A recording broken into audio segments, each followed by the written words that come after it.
There's a minute 34 left in the fourth quarter. Irving double team. KD on the wing. Harden outside. The kick out to Irving. And again, Brooklyn with the triple. And this is what they wanted. I mean, to announce their presence in this matchup with authority. Very decisive. It can definitely be considered a statement win for the Nets. It was like watching a three-point shooting contest tonight here.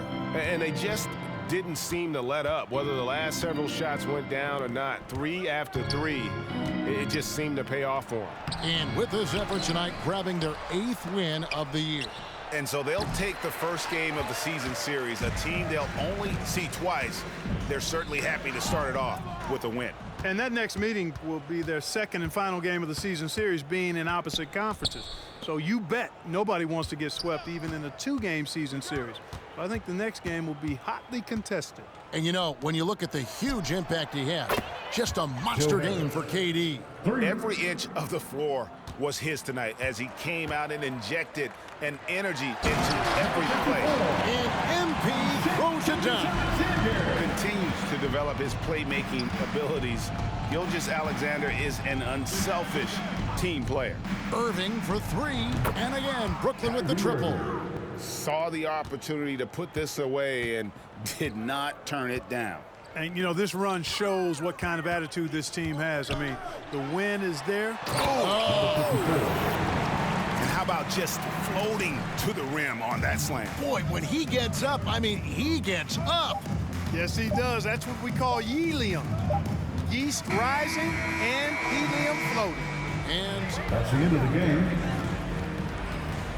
A big thank you to all of you fans who made it out tonight. Your support is what makes this possible. Please drive home.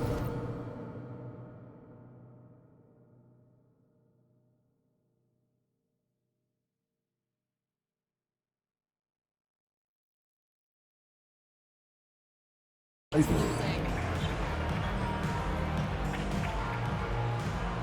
sorry for keeping you guys. Let's get it going.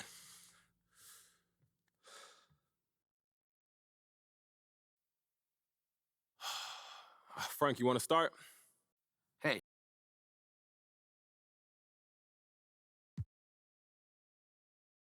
Absolutely, Frank. You know, you always want to reward someone's faith in you. And I'm not going to pretend that wasn't on my mind, giving me extra butterflies, because it was. But I just tried to focus on doing the little things right, trying to stay within myself, let the game come to me. I'm just happy I could put together a good game for both my sake and Mr. Less's.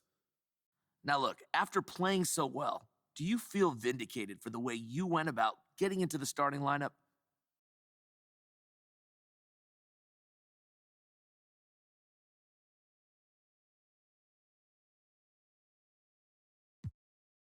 Hey, look, I was right, wasn't I? Sometimes you just got to do what you got to do, Frank. And in this case, I had to give myself more playing time, and Mr. Lesser had to get more people in them seats. How do I say this? It's 2 birds and 1 very talented and good-looking stone.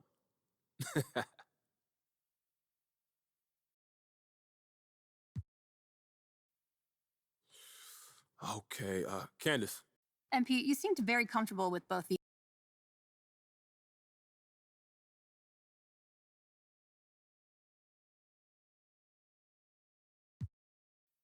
Nah, a lot of that's just hooping, yo. Basketball is this universal language. I mean, you can change how you guard the screen and roll or whatever, but at the end of the day, the rules are the same, and the goal is to put the ball in the basket. And obviously, that's something I know how to do pretty well. What about on the defense? Did you feel comfortable out there? Yeah, you know, defense is not my main focus, but I can man up when needed. You just keep your man in front of you. It's not that complicated, Candace. I mean, they act like you need a PhD to play basketball. So having not played organized ball past the high school level, how are you able to pick up on the nuances of the pro game so relatively easily?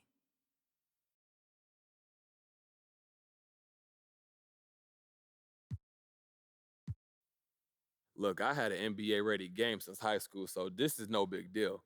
You know, one of the reasons they brought me here was because I was so pro-ready, and the front office, they expected this from me. I think that's enough for today. Thank you all.